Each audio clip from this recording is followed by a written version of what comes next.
नमस्कार, मी पंजाब डग. आता राज्यातली परिस्थिती काय राहणार आहे? पण राज्यात मात्र 11 तारखेला एकदम संपूर्ण पाऊस राज्यातला ओसरला दिसेल.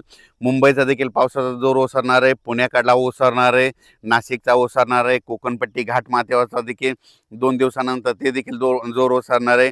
आता खूप काही मोठा पाऊस पडणार नाही. उद्या 11 जुलैपासून राज्यात चांगलं सूर्यदर्शन होणार आहे आणि हवामान कोरडं राहणार आहे, म्हणून हा अंदाज महाराष्ट्रातल्या सर्व शेतकऱ्यांना लक्षात द्यायचा. आता पाऊस कधी येणार आहे तर काय होणार आहे, 15 जुलैच्या नंतर 15, 16, 17 जुलैच्या नंतर राज्यात पुन्हा थोडाच विखुरलेल्या स्वरूपाचा सगळीकडे पडणार नाही. फक्त ते पाऊस काय होणार आहे, जे वंचित जिल्हे आहेत, एक नांदेड जिल्हा झालं, काही भाग लातूर जिल्हा, धाराशिव जिल्हा, सोलापूर जिल्हा आणि बीड जिल्ह्याचा, त्या भागामध्ये काय होणार आहे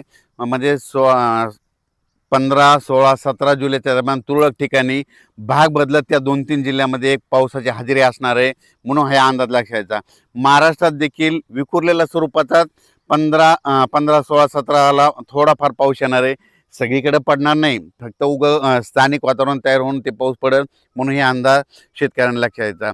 त्याच्यानंतर राज्यात आणखीन परत चांगला असा जसा आता मागं अतिवृष्टी ढगफुटी झाली तसा पावसाला आणखीन आता जुलैचा शेवटच्या आठवड्यापर्यंत आता वाट बघावी लागणार आहे, म्हणून हे अंदाज लक्षायचा. आता ज्यांच्याकडे सोयाबीन असेल तर त्यांनी काय करायचं, आता कीटकनाशकाच्या फवारणी करू शकता, डवरणी वखरणी करू शकता, म्हणून शेतीची कामे करून घ्यावी. पण राज्यात मात्र आता मुंबईकरांना आता या पावसापासून सुटका भेटणार आहे, म्हणजे तिकडे देखील उद्यापासून एकदम हवामान कोरडं होणार आहे, म्हणून मुंबईकरांसाठी आनंदाची बातमी, नाशिक जिल्ह्यासाठी आनंदाची बातमी, पुणे जिल्हा, घाटमाथा, कोल्हापूर जिल्हा तिकडे देखील आता परत पूर काय वाढणार नाही, म्हणून त्यांच्यासाठी देखील आनंदाची बातमी. म्हणजे आता राज्यात मात्र उद्या 11 तारखेपासून सगळीकडं चांगलं हवामान कोरडं राहणार आहे, म्हणून हे अंदाज लक्षात यायचा. फक्त 15, 16, 17च्या दरम्यान परत एकदा पावसाळी वातावरण तयार होईल, पण तो इतका पाऊस असा जोराचा पडणार नाही, फक्त तुरळक भागातच विखुरलेल्या स्वरूपाचा ते असणार आहे, म्हणून हे अंदाज लक्षात यायचा. सोशल मीडियातून काय व्हायला थोडे अफवा पसरत आहेत की परत आता पाऊस येणार नाही.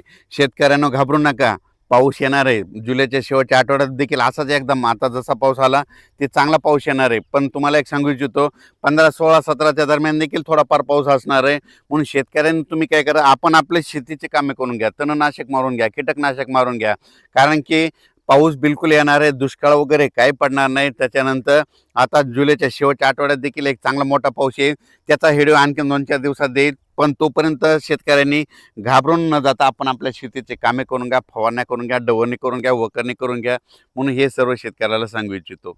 करायला विनंती, आपण आपलं कामं करत राहायचं, पावसाचं कामं करत राहतं, म्हणून आपण आपल्या शेतीचे कामे करत राहावे. धन्यवाद.